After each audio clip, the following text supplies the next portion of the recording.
Right, starting at the top, we got some nice Amity Audi chrome bars. Very nice, very nice and shiny. On them we got some blue ODI XLs with some, I don't fucking even know.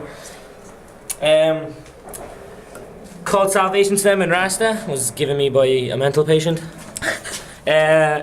Chrome E-clad headset, fucking sweet. Chrome RD forks, how many fucking best forks going. Hazard light rim, some BSD spokes, and a profile hub with a G-Sport hub guard going.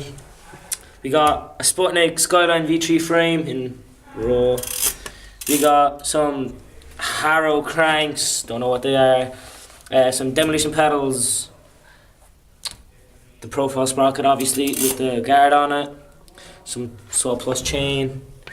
We got a United beacon seat. Yeah, we got a back is pretty much the same. Hazard light, BSD spokes, and a prototype We the People Supreme hub. 2 tires, We the People grip bins, and Saw Plus pegs. And that's the Brosa We the People bitch and bottom bracket.